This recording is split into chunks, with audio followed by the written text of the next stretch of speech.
గత ప్రభుత్వం ఏపీలో విధ్వంసం సృష్టించిందని సీఎం చంద్రబాబు అన్నారు. రాష్ట్రాన్ని 30 ఏళ్లు వెనక్కి నెట్టారని మండిపడ్డారు. పాలకులుగా కాదు ప్రజాసేవకులుగా పనిచేస్తున్నామన్నారు సీఎం చంద్రబాబు. ప్రజలకు మార్పు కనిపించేలా పాలన చేస్తున్నామని చెప్పారు. విధ్వంసం నుంచి వికాసం వైపు అడుగులు వేస్తున్నామన్నారు.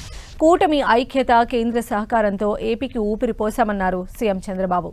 అమరావతిలోని రాయపూడి పెరేడ్ మైదానంలో తొలిసారిగా నిర్వహించిన 80వ స్వాతంత్ర వేడుకలకు ముఖ్యమంత్రి హాజరై జాతీయ జెండాను ఎగురవేశారు. తెలుగు నేల కూడా స్వాతంత్ర సమరంలో తనదైన ముద్ర వేసిందన్నారు.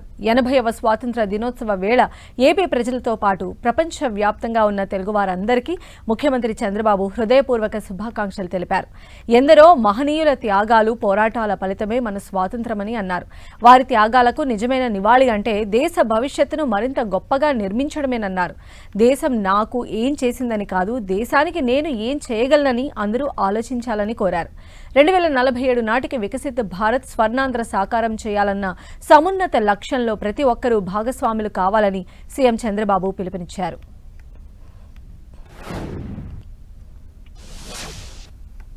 2019 పరిస్థితులు పూర్తిగా మారిపోయినాయి. 2019లో వచ్చిన పాలకులు 5 ఏళ్ల పాటు రాష్ట్రాన్ని విధ్వంసం చేశారు, వ్యవస్థలు నిర్వీర్యం చేశారు. ఆ 5 ఏళ్లు చీకటి రోజులు చూశాం. గత పాలకుల అహంకారం, అసమర్థత, అవినీతి, అరాచకంతో రాష్ట్రం 30 ఏళ్లు వెనుకబడింది. ఆర్థికంగా రాష్ట్రానికి కోలుకోలేని దెబ్బ తగిలింది. Polavaram, Amaravati, Visakhapatnam steel plant, Visakhapatnam railway zone, అంతర్జాతీయ పెట్టుబడులు, ఇలా అన్నింటిలో కేంద్రం సహకారం అందిస్తుంది. 2014-19 మధ్య రాష్ట్ర అభివృద్ది రేటు 13.5% ఉంటే 19-24 మధ్య 10.3% పడిపోయింది. అన్ని వ్యవస్థలు తిరిగి గాడిలో పెట్టడంతో నేడు వృద్ధి రేటు 11.3% పెరిగింది. అధికారంలోకి వచ్చిన వెంటనే పింఛన్లు పెంచి పేదలకు ఆర్థిక భద్రత కల్పించాం. ప్రతి బిడ్డ చదువుకోవాలని, కుటుంబంలో ఎంతమంది పిల్లలుంటే అందరికీ తల్లికి వందనం ఇచ్చాం.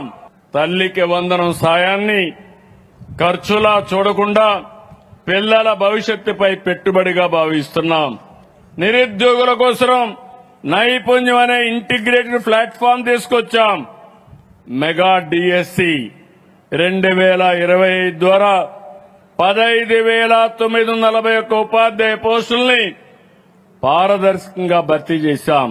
ఇక ప్రతి ఏటా డిఎస్సి ద్వారా ఉపాధ్యాయ పోస్టులు భర్తీ చేస్తామని ఈ వేదిక నుంచి ప్రకటిస్తున్నాను. ఈ ఏడాది 10,000 పైగా ఉద్యోగాలతో ఇప్పటికే జాబ్ క్యాలెండర్ విడుదల చేశాం. భూ సమస్యలకు శాశ్వత పరిష్కారం చూపుతున్నాం. దీనికోసం రెవెన్యూలో సంస్కరణ తీసుకొచ్చాం. ఈ ఏడాది జనవరి నుంచి రాజముద్రతో 32 లక్షల మంది పట్టాదారు పాస్ పుస్తకాలు పంపిణీ చేశాం.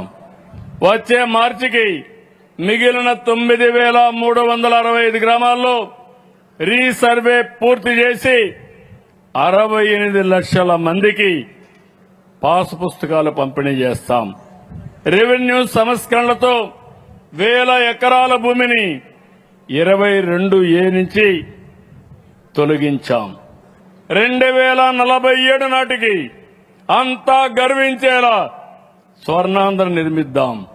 ఇది కేవలం ప్రభుత్వ లక్ష్యం కాదు, ఇది 5.5 కోట్ల ఆంధ్రుల సంకల్పం కావాలని పిలిపిస్తున్నాను. విధ్వంసం నుంచి వికాసం వైపు అడుగులేశాం. ఇక వికాసం నుంచి వైభవం వరకు ప్రయాణిద్దాం. సంక్షోభం నుంచి స్థిరత్వానికి వచ్చాం. స్థిరత్వం నుంచి స్వర్ణాంధ్ర వైపు సాగుదాం.